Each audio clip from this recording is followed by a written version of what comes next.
Avant de devenir l'un des visages les plus connus de la télévision américaine, Nancy Kulp avait déjà vécu une vie que la plupart des gens pouvaient à peine imaginer. Elle a servi son pays pendant la Seconde Guerre mondiale, a obtenu un diplôme universitaire supérieur, s'est bâtie une carrière prometteuse de journaliste et a même obtenu une interview avec l'une des plus grandes stars d'Hollywood, bien avant d'apparaître devant une caméra.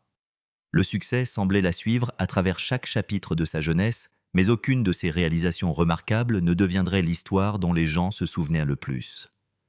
Au lieu de cela, des années plus tard, elle se retrouvera publiquement trahie par un homme qu'elle considérait autrefois comme un membre de sa famille, une blessure qui s'est avérée bien plus douloureuse que tout ce que les projecteurs eux-mêmes pouvaient infliger. Pourtant même, cette trahison n'était pas le secret le plus profond que Nancy a gardé tout au long de sa vie. La renommée, le succès télévisuel et le chagrin se sont tous effacés à côté d'une vérité qu'elle a gardée cachée pendant des décennies, la protégeant avec un soin extraordinaire jusqu'à ce qu'elle approche la fin de son voyage. Ce n'est que dans une interview profondément personnelle, enregistrée des années avant sa mort, qu'elle s'est enfin permise de parler ouvertement de la partie de sa vie qui était restée cachée au public pendant près de 70 ans. Même alors, elle a insisté sur le fait que le monde n'entendrait pas ses mots tant qu'elle ne serait plus là pour assister à la réaction. Les aveux sont restés cachés car tel était le souhait exprès de Nancy. En 1989, elle s'est entretenue avec l'auteur Boaz Hadley qui recherchait un livre explorant les histoires inédites qu'Hollywood avait discrètement enterrées pendant des générations. Avant le début officiel de l'entretien, ils ont tous deux signé un accord juridiquement contraignant, stipulant que son contenu resterait totalement confidentiel jusqu'après la mort de Nancy. Il ne s'agissait pas d'une stratégie publicitaire ou d'une décision marketing, mais d'un acte final de contrôle personnel sur une vérité qu'elle avait passé toute sa vie à protéger. Nancy est décédée en février 1991, emportant son secret avec elle du moins pour un petit moment encore. 3 ans plus tard, en 1995, le livre de Hadley parvenait enfin au lecteur, révélant des conversations restées scellées depuis le jour où elles avaient été enregistrées. Ceux qui ont ouvert ces pages n'ont pas découvert de scandale de sensationnalisme ou d'amertume, mais quelque chose de bien plus puissant. Ils ont rencontré la voix honnête d'une femme qui avait passé sa vie à porter en silence un fardeau invisible. Dans cette interview, Nancy a confirmé dans ses propres mots qu'elle était une femme gay et qu'elle avait compris cette vérité sur elle-même pendant pratiquement toute sa vie. Elle n'a pas présenté la révélation comme un acte de défi, ni exprimé sa colère envers une société qui l'avait forcée au secret pendant tant de décennies. Au lieu de cela, ses paroles reflétaient l'épuisement silencieux de quelqu'un qui portait une vérité intensément personnelle depuis bien plus longtemps que quiconque ne devrait jamais avoir à le supporter seul. Il y avait de la tristesse dans son honnêteté, mais il y avait aussi un soulagement indubitable. Plutôt que d'utiliser des déclarations directes, Nancy a expliqué sa vie à travers de douces métaphores et un langage soigneusement choisi. Comme beaucoup de gens de sa génération, en particulier ceux qui ont vécu des décennies où discuter ouvertement de l'orientation sexuelle pouvait détruire des carrières et des réputations, elle a instinctivement utilisé des symboles plutôt que des déclarations brutales. Son choix de mots ne reflétait pas l'incertitude, mais les habitudes formées au fil des années de prudence nécessaires. Cependant, même sans langage explicite, le sens qu'elle entendait ne pouvait pas être mal compris. Pour d'innombrables admirateurs qui avaient grandi en regardant Nancy incarner Jane Hathaway, infiniment optimiste et souvent négligée dans The Beverly Hillbillies, la révélation a été une profonde surprise. Cela n'a pas modifié leur compréhension de la femme qu'ils aimaient tant, mais a éclairé d'innombrables parties de sa vie qui n'avaient jamais eu de sens auparavant. Soudain, certaines décisions, certains silences et certains sacrifices semblaient s'emboîter comme jamais auparavant. Son histoire est devenue plus claire non pas parce qu'elle avait changé, mais parce que les pièces manquantes avaient enfin été révélées. Ses aveux ont discrètement transformé la façon dont de nombreuses personnes percevaient son mariage, une relation qui avait longtemps semblé inhabituellement difficile à comprendre lorsqu'on la regardait uniquement à travers les archives publiques. Cela jette également un nouvel éclairage sur les rôles professionnels qu'elle a acceptés sans se plaindre sur la discrétion remarquable qu'elle a maintenue tout au long de sa carrière, et sur la solitude persistante qui semblait l'accompagner même pendant les années où des millions de téléspectateurs l'accueillaient chaque semaine chez eux. En regardant en arrière, les fans ont reconnu qu'une grande partie de sa vie avait été façonnée par des circonstances qu'elle n'avait jamais été libre d'expliquer. Son silence prit soudain un tout autre sens. Remarquablement, la révélation n'a jamais fait surface dans les colonnes de potins, les gros titres sensationnels ou les spéculations des tabloïds.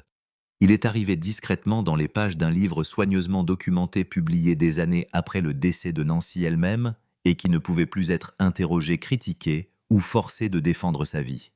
Il n'y a eu aucune apparition dramatique à la télévision, ni aucune interview soigneusement mise en scène pour accompagner la révélation.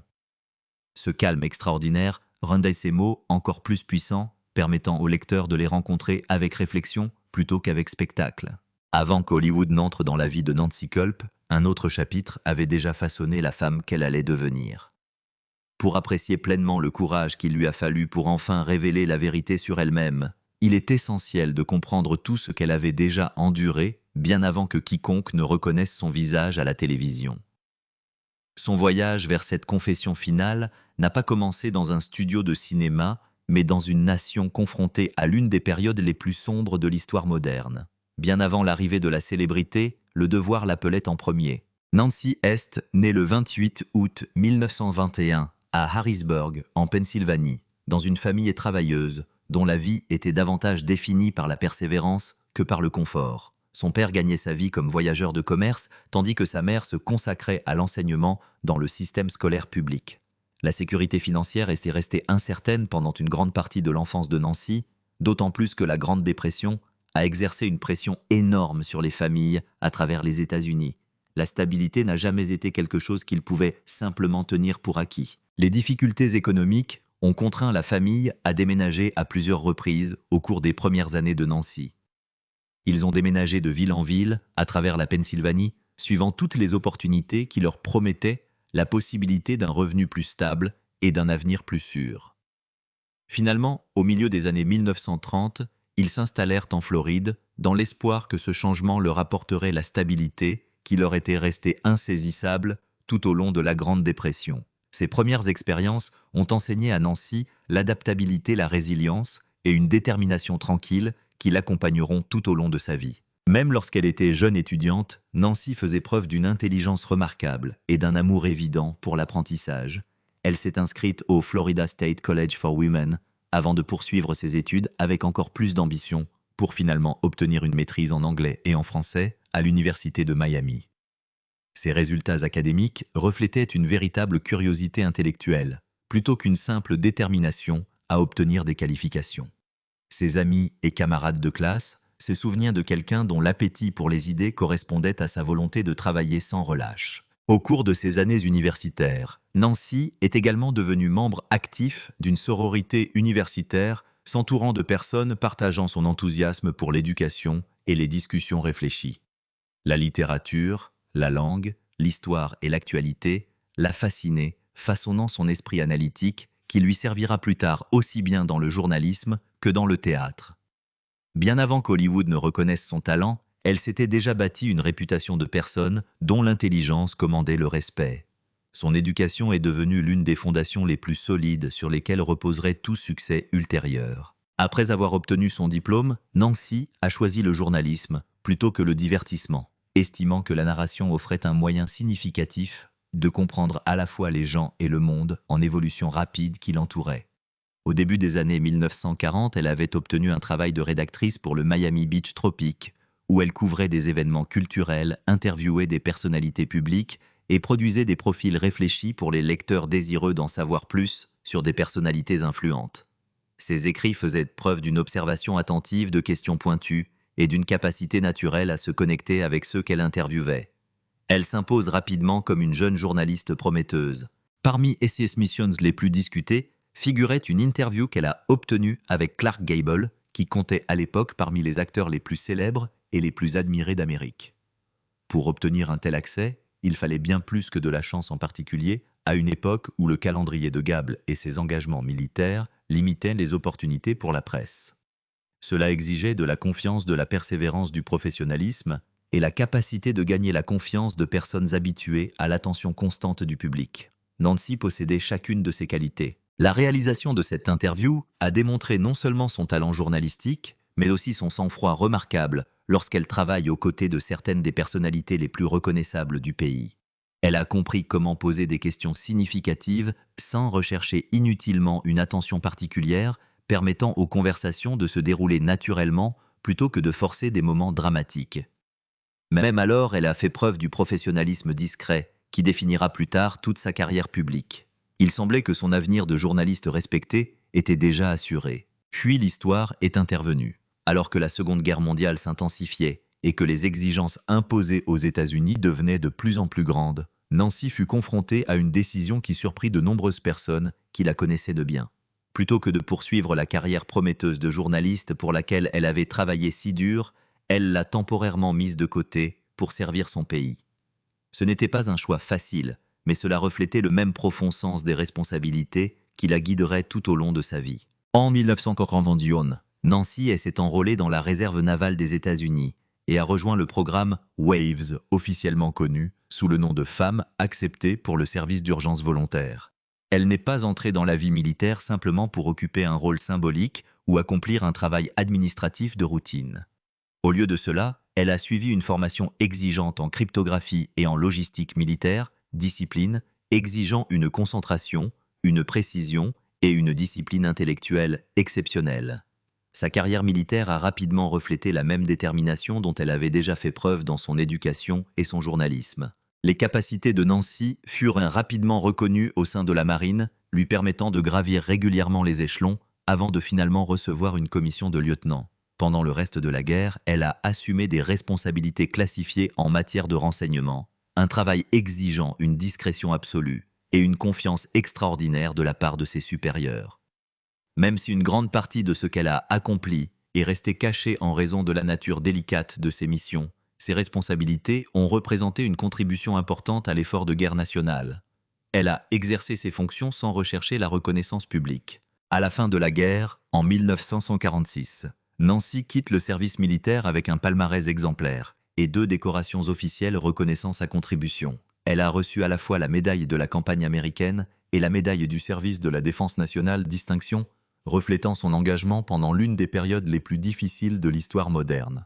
À seulement 24 ans, elle était déjà devenue une vétéran décorée, une journaliste accomplie et une femme titulaire d'une maîtrise. Pourtant, étonnamment, ces réalisations recevront rarement l'attention qu'elles méritent une fois qu'Hollywood entrera en scène. L'industrie du divertissement qui a ensuite célébré les performances de Nancy a rarement reconnu la vie remarquable qu'elle avait déjà bâtie avant son arrivée en Californie. Son service militaire, ses réalisations académiques et sa carrière de journaliste ne sont plus que des notes en bas de page de la renommée qu'elle a finalement acquise en tant qu'actrice.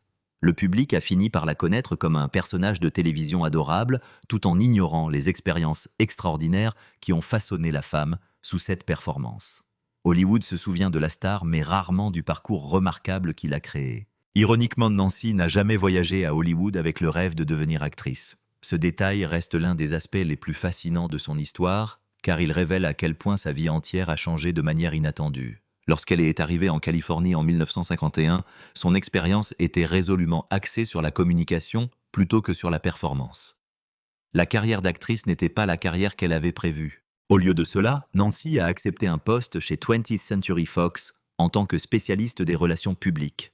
Le rôle lui convenait parfaitement car il combinait son expérience journalistique avec sa compréhension des gens des médias et de la narration. Elle savait comment façonner les récits, communiquer efficacement avec les journalistes et présenter les personnalités publiques de manière à attirer l'attention sans sacrifier la crédibilité.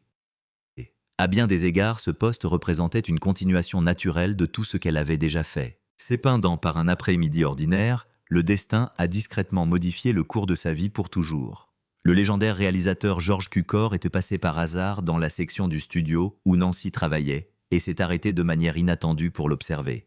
Cukor possédait une réputation extraordinaire pour reconnaître chez les gens les qualités que d'autres négligeaient systématiquement, en particulier chez les individus qui ne s'étaient jamais imaginés comme des artistes. Quelque chose chez Nancy a immédiatement attiré son attention. Il étudia ses traits distinctifs, remarquant la forte structure de son visage, sa voix inhabituellement riche et reconnaissable et la confiance tranquille avec laquelle elle se comportait. Après seulement une brève observation, il lui aurait dit directement qu'elle gaspillait ses talents derrière un bureau de relations publiques. Selon lui, sa place était devant une caméra plutôt que derrière. Cette seule conversation changerait tout. La même année, Nancy obtient sa première apparition à l'écran dans The Model and the Marriage Broker, faisant ainsi les premiers pas vers une carrière qu'elle n'avait jamais eu l'intention de poursuivre. Les opportunités se sont succédé à une vitesse remarquable, alors que les réalisateurs ont reconnu presque immédiatement la présence unique que Cukor avait identifiée. Elle a apporté intelligence, chaleur et authenticité à chaque rôle, des qualités qui l'ont rapidement distinguée des innombrables autres nouveaux venus essayant de s'établir à Hollywood. Sa carrière d'actrice accidentelle devenait soudainement une réalité. En 1956, elle apparut dans Shane incarnant Madame Emma Wright et attirant une attention positive pour sa performance.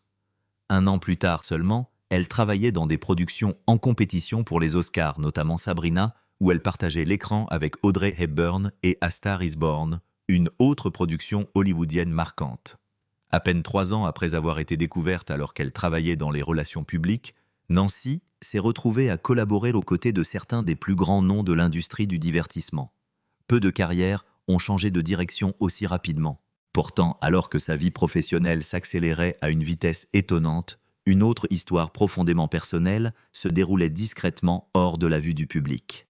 Le 1er avril 1951, Nancy épousa Charles Malcolm Dacus dans le comté de Dade en Floride, un événement qui semblait tout à fait conventionnel à tous ceux qui le regardaient de l'extérieur.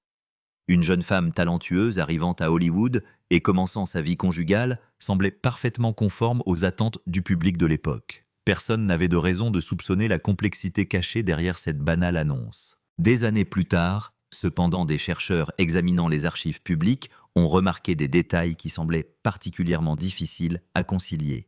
Les documents officiels de divorce indiquaient que le mariage avait pris fin légalement en 1953, mais les dossiers fiscaux et autres documents financiers suggéraient que Nancy et Charles entretenaient certains liens juridiques et financiers jusqu'en 1961. De tels arrangements n'étaient pas entièrement inconnus à Hollywood au milieu du siècle en particulier, à une époque où de nombreux artistes cachaient des vérités profondément personnelles afin de protéger leur carrière. Au sein de l'industrie du divertissement de cette époque, les relations ainsi structurées portaient un nom qui reflétait les réalités difficiles auxquelles d'innombrables individus étaient tranquillement confrontés. C'était ce qu'on appelait un mariage lavande, une union conclue par des hommes ou des femmes homosexuels pour présenter une façade socialement acceptable au public et aux studios. Cette pratique était répandue à l'époque McCarthy, lorsque l'industrie du divertissement était soumise à une surveillance étroite et que tout écart par rapport aux normes conventionnelles pouvait mettre fin à une carrière du jour au lendemain. Les studios s'y attendaient. Certaines l'ont activement encouragé. Pour Nancy Kulp, cela lui a valu près d'une décennie de sécurité professionnelle et une vie privée qu'elle a dû garder entièrement cachée. 9 années de gloire bâties sur une plaisanterie à ses dépens. En 1969, CBS a lancé The Beverly Hillbillies et Nancy Kulp a été choisie pour incarner Jane Hathaway, la secrétaire guindée à lunettes et farouchement compétente du banquier maladroit Milburn Drysdale. Le spectacle est devenu presque immédiatement un succès.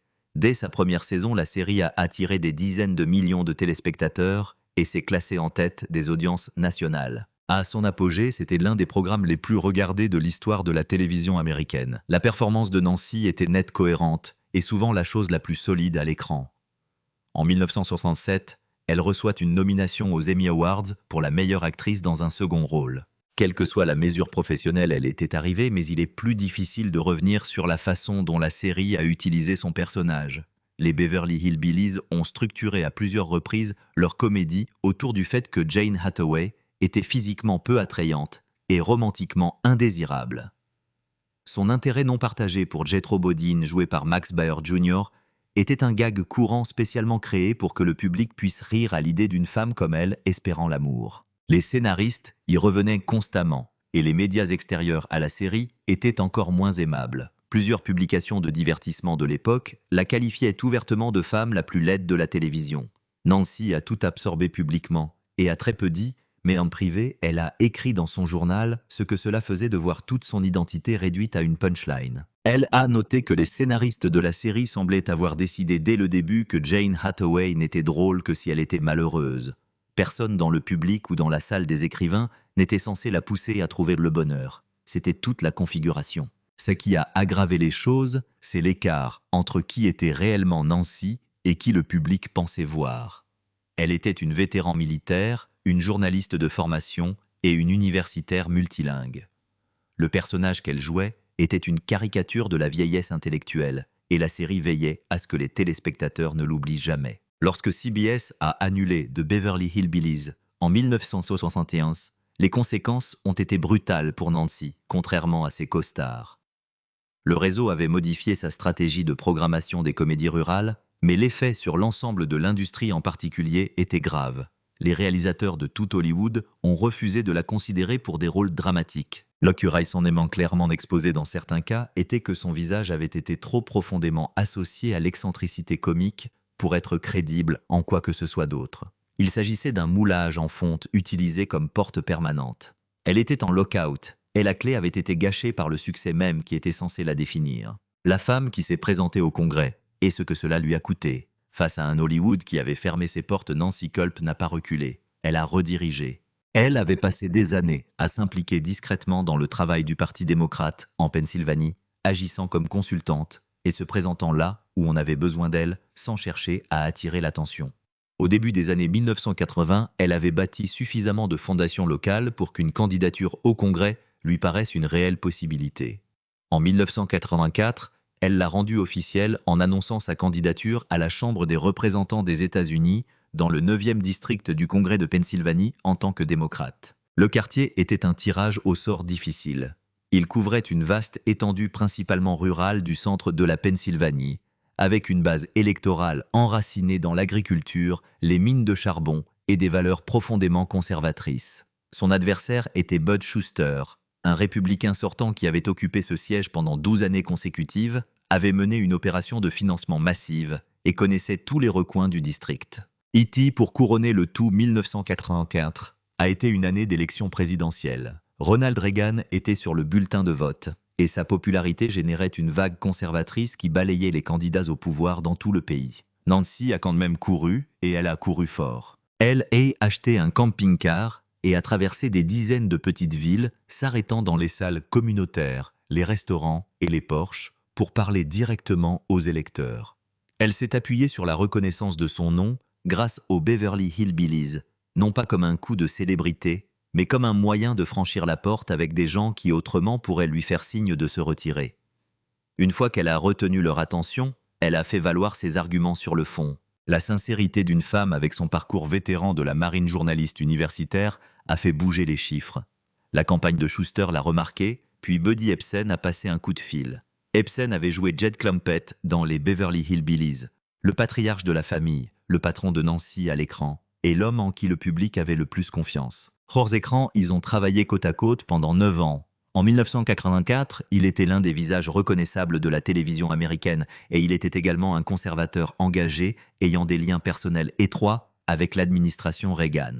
La campagne de Shuster l'a recruté. Ebsen a enregistré une publicité radio de 60 secondes qui a été diffusée sur les stations du district dans la dernière partie de la course. Dans ce document, il disait aux électeurs que Nancy était trop libérale, trop progressiste et tout simplement pas équipée pour les représenter au Congrès. Il a dit qu'il l'aimait personnellement, puis a utilisé ce cadrage pour rendre l'attaque plus difficile. Venant de quelqu'un qui partageait un plateau avec elle depuis près d'une décennie, quelqu'un que les électeurs associaient à la fiabilité et à la convivialité, le message a frappé exactement là où il était destiné. La campagne l'a rejoué constamment, et cela a fonctionné. Le jour du scrutin de novembre 1981, Bud Shuster fut réélu avec plus de 65% des voix. Le rêve de Nancy au Congrès était terminé. Dans les jours qui ont suivi la défaite, elle a parlé aux journalistes de ce qu'Ebsen avait fait. Elle ne l'a pas adouci. Elle a qualifié cela de trahison, de cruauté, de délibéré et de quelque chose qu'elle n'avait pas vu venant de quelqu'un qu'elle considérait comme faisant partie de sa famille. Leur relation qui avait survécu 9 ans sur un plateau de télévision et tout ce qui allait avec n'a pas survécu à la publicité radio. Ce qu'elle portait, personne ne pouvait le voir. La défaite politique a brisé à Nancy quelque chose que le typage hollywoodien n'avait pas encore atteint. Se faire exclure de certains rôles était professionnel. Ce qu'Ebsen a fait était personnel, et cela s'est produit en public. Devant les électeurs, elle avait passé des mois à tenter de les convaincre. Elle s'est retirée de la vie publique après 1984. Elle a accepté un poste d'enseignante d'art au niveau universitaire, a contribué à des œuvres caritatives et est restée largement à l'écart des projecteurs. Mais les années qui se sont écoulées entre la défaite électorale et sa mort n'ont pas été vides. Ce furent les années au cours desquelles elle fit enfin la paix avec les parties d'elle-même qu'elle avait gérées en secret pendant toute sa vie d'adulte. L'entretien avec Boaz Hadley en 1989 en faisait partie. Il en a été de même pour la décision de placer l'objet sous contrôle légal jusqu'à son départ. Elle n'essayait pas de faire une déclaration d'outre-tombe. Elle essayait de dire la vérité sans avoir à en subir les conséquences en temps réel, ce qui pour une femme de sa génération était un calcul tout à fait raisonnable. Ces années à Hollywood lui avaient de montrer exactement ce qui arrivait aux gens qui sortaient de ce que l'industrie attendait d'eux. Le mariage lavande, les silences prudents, les rôles qu'elle acceptait sans se plaindre. Tout cela n'avait été qu'une forme d'autoprotection qui lui avait coûté énormément et silencieusement pendant des décennies. La confession n'était pas un acte dramatique, c'était la dernière chose honnête qu'elle pouvait faire selon ses propres conditions. En 1990, on lui a diagnostiqué un lymphome malin. Elle a déménagé à Palm Desert en Californie pour suivre un traitement et s'éloigner de tout ce qui n'était pas essentiel. La chimiothérapie a été brutale. Son état s'est régulièrement aggravé au cours de l'année. Lorsque Buddy Ebsen a appris que Nancy était en train de mourir, quelque chose a changé en lui. Il était alors plus âgé, et la distance entre 1981 et 1990 lui avait apparemment laissé suffisamment de temps pour comprendre ce qu'il avait fait. Il lui a écrit une lettre manuscrite qui lui a été envoyée directement dans laquelle il exprime ses regrets pour le rôle qu'il a joué dans la fin de sa campagne politique. Il s'agissait d'excuses privées et non publiques. Il n'y a pas eu de communiqué de presse. Il ne cherchait pas de crédit.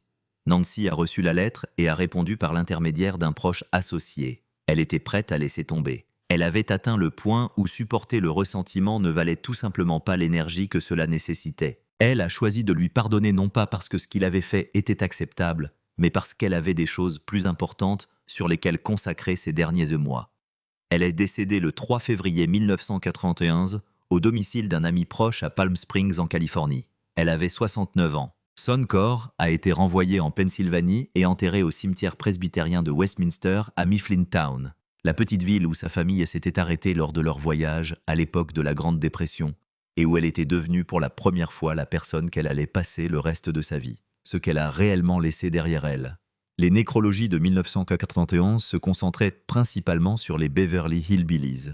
C'était la version de Nancy Kulp que le public connaissait, et c'était la version qu'il pleurait. Très peu d'hommages mentionnaient le service dans la marine, la carrière de journaliste, la course au Congrès, ou l'interview conservée dans les archives d'un éditeur en attente de publication. Lorsque Hollywood Lesbian s'est sorti en 1995, il a trouvé un lectorat spécifique. Des personnes intéressées par l'histoire cachée de l'industrie du divertissement, des spécialistes de l'histoire LGBTQ, des fans qui avaient toujours senti que Nancy avait plus à offrir que ce que la série lui avait permis d'exprimer. Pour ce public, le livre était important, mais il n'a pas atteint le grand public comme son histoire le méritait.